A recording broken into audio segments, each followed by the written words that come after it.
For the past 3 years, the automotive industry has been feeding us a comfortable lie. We have been told that the in-solid-state revolution was already here. We saw headlines from NIO boasting about 1,000-kilometer ranges. We saw Willion's valuations skyrocket.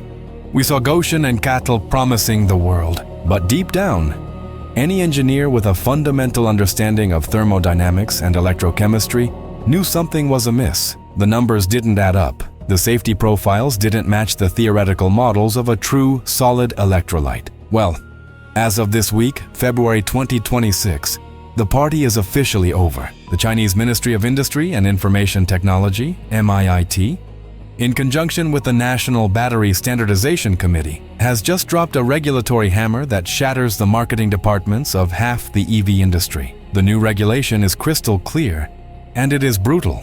For a traction battery to be commercially labeled and homologated as an all-solid-state battery, EASSB, for export and domestic sales, it must strictly contain less than 0.5% liquid mass by weight. 0.5%. This is not a suggestion.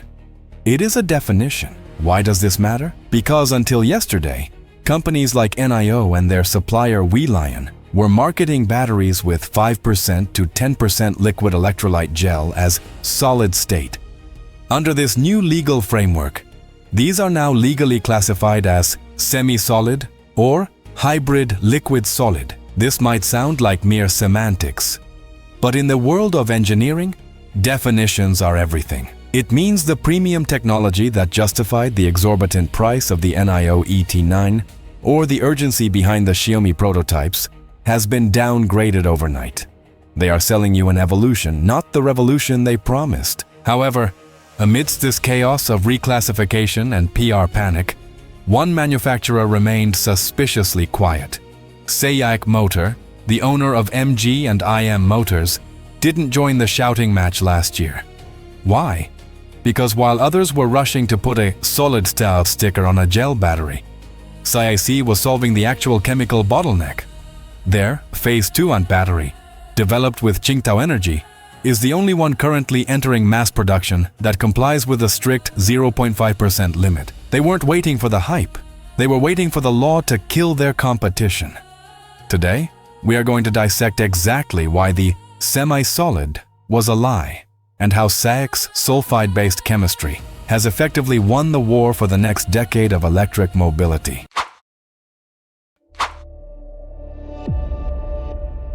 To understand why the new legislation is so devastating, we must get our hands dirty with the microscopic mechanics of how a battery actually works. In a traditional lithium-ion cell, the cathode and anode are separated by a porous plastic film. The lithium ions need a medium to swim through to get from one side to the other. That medium is the liquid electrolyte. Think of it as a swimming pool. The ions are the swimmers, and the water allows them to move freely. The holy grail of engineering is to remove the liquid because the liquid is volatile, flammable, and unstable at high voltages. However, removing the liquid creates a massive physical problem: contact resistance. Imagine trying to make two rocks touch each other perfectly, even if they look flat. On a microscopic level, only the peaks of the surface roughness are touching. The gaps are filled with air, and ions cannot travel through air. This is the solid-solid interface problem. If the electrolyte is a hard ceramic solid and the cathode is a hard solid, the ions hit a wall. They have nowhere to go. This is where the semi-solid lie was born. Companies like Willion and NIO couldn't solve the interface problem cheaply, so they cheated. They took the solid separator and soaked it in a gel polymer, effectively wetting the rocks so the ions could swim across the gaps. Technically, it works. It increases density slightly because you have less liquid volume than a standard battery. But here is the critical failure point. It retains the safety flaws of the old technology. If you puncture a semi-solid battery, there is still organic solvent present. There is still a vapor pressure buildup if the cell overheats. While it is safer than a standard NMC battery, it is not inert. It is not the non-combustible miracle we were promised. By relying on this 5% to 10% liquid content, manufacturers were basically putting a bandage on a bullet wound. and calling it healed. They improved the energy density by using better cathodes, like high nickel content. But they relied on the liquid to facilitate ionic conductivity. The Chinese government realized that calling this solid state was misleading the global market and stifling innovation in true solid electrolytes. By enforcing the 0.5% limit, they are forcing the industry to abandon the wet crutch and solve the hard physics of solid-to-solid contact. If the liquid is illegal, how did SAIC and SAIC Motor solve the problem? The answer lies in the periodic table, specifically in the switch from oxides to sulfides. Most competitors, including early Toyota prototypes, focused on oxide-based electrolytes like LLZO. Oxides are ceramics. They are incredibly hard, brittle, and notoriously difficult to manufacture. Imagine trying to press a ceramic tile against a metal sheet. You get poor contact unless you use extreme pressure or high temperatures. SAIC took a different route. Sulfide-based electrolytes. Sulfides are the Goldilocks material for solid-state batteries. Unlike hard ceramics, sulfides are relatively soft and malleable. When you compress them, they deform slightly, creating a perfect, tight interface with a cathode material without needing a drop of liquid. It's like pressing two pieces of clay together versus two pieces of stone. The clay merges, eliminating the air gaps where ions would get stuck. But SAIC went further. The Achilles heel of sulfides is that they can react with moisture in the air to create toxic hydrogen sulfide gas. To counter this, SAIC and Qingdao Energy developed a proprietary nanobuffer layer, an atomic-scale coating that protects the sulfide material while actually enhancing the speed at which lithium ions travel. The results are staggering. The energy density of this new Phase 2 battery exceeds 400 watt-hours per kilogram. To put that into perspective, the best LFP blade battery from BYD hovers around $150 to $160 watt. The Tesla 4680 cell is struggling to consistently hit 270 kg.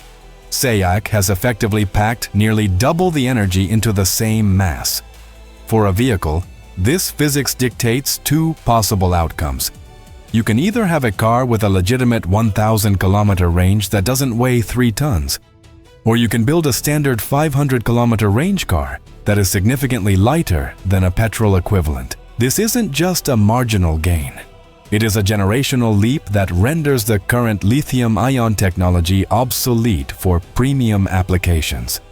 While NIO was playing with gel, SAIC was mastering the sulfide chemistry that allows for true solid-state performance.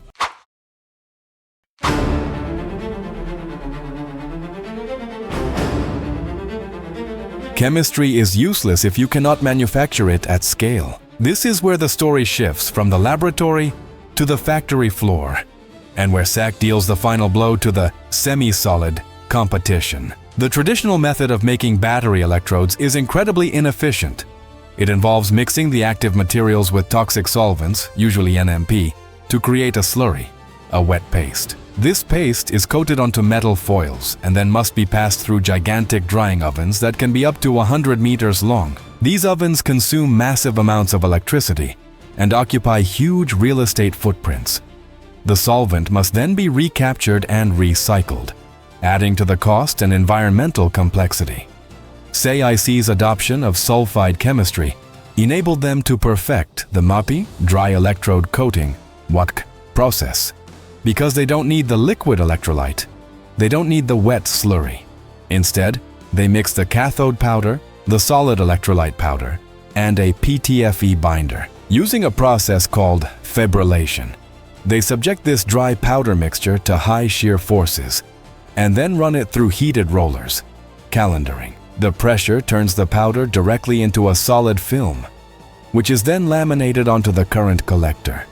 The implications for the automotive industry are profound. By eliminating the drying ovens, the energy consumption of the battery factory drops by over 40%. The physical size of the production line is cut in half. Production speed increases because you are no longer waiting for solvents to evaporate. This is the secret weapon that allows SAIC to lower costs. While Toyota claims that solid-state batteries will remain a luxury item for the wealthy until 2030 due to manufacturing difficulties, SAIC has bypassed the most expensive step of the production chain. They are not just making a better battery, they are making a cheaper manufacturing process. This dry process is what Tesla has been trying to master for their 4680 cells, with mixed results. Yet the inherent properties of the sulfide electrolyte make it far more compatible with dry coating than traditional lithium chemistries.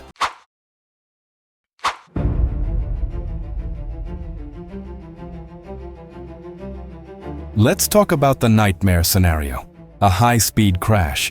We have all seen the horrific videos of electric vehicles catching fire, turning into uncontrollable infernos in seconds due to thermal runaway. This happens because the liquid electrolyte in current batteries is basically gasoline-grade fuel waiting for a spark. When a separator fails, the short circuit generates heat, the liquid boils, pressure builds, and the cell explodes. The defining characteristic of the SAIC sulfide battery is its response to catastrophic damage. In the standardized nail penetration test, where a steel spike is driven through a fully charged cell, the difference is night and day. When a standard NCM battery is punctured, the temperature spikes to over 800 degrees instantly, ejecting flames. When the SAIC solid-state cell is punctured, the temperature rises to a mere 40 degrees, barely warm to the touch. There is no flame. There is no explosion. You can literally cut the cell in half with a pair of scissors, and it will continue to power a light bulb. This inherent safety allows engineers to do something radical. Delete the heavy thermal management systems. Modern EVs carry hundreds of kilograms of cooling plates, water pumps, radiators, and coolant fluids just to keep the battery from exploding. If the battery is chemically incapable of thermal runaway, you can remove a significant portion of that cooling hardware. This creates a virtuous cycle. The car gets lighter, so it needs less energy to move, which increases the range even further. It also reduces maintenance complexity.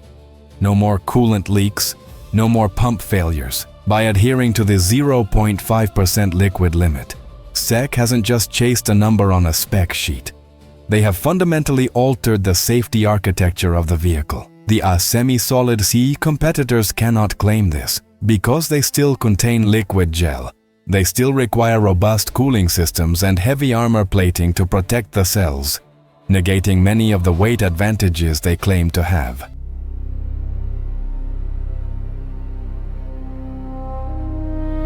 In conclusion, the new Chinese regulations on solid-state definitions are not merely bureaucratic red tape. They are a strategic geopolitical weapon. By setting the bar at 0.5% liquid content, China is effectively creating a new ISO standard for the world. They are telling the global market, if you want the best technology, you must buy the one that meets our definition. This puts legacy automakers in a terrifying position. Toyota has been promising solid-state batteries since 2012, pushing their timeline back year after year, with current estimates suggesting a limited pilot in 2027 or 2028. Nissan is targeting 2028. Samsung SDI is aiming for 2027. Meanwhile, SAIC is putting the car on the road now. In 2026, they have the supply chain, they have the dry coating factories, and they have the chemistry that complies with the strictest law in the world. The narrative that China only copies is dead. With the mastery of sulfide chemistry and dry manufacturing, they are now defining the technological horizon that Germany, Japan, and the United States must scramble to reach. For the consumer, this clears the fog of marketing war. If a manufacturer tries to sell you upon a solid-state car, ask for the liquid content percentage. If it's 5%, it's just a tweaked lithium battery with a fancy name. If it's under 0.5%, it's the future. SAIC has won this round, not by shouting the loudest, but by adhering to the laws of physics. And now, the laws of the land.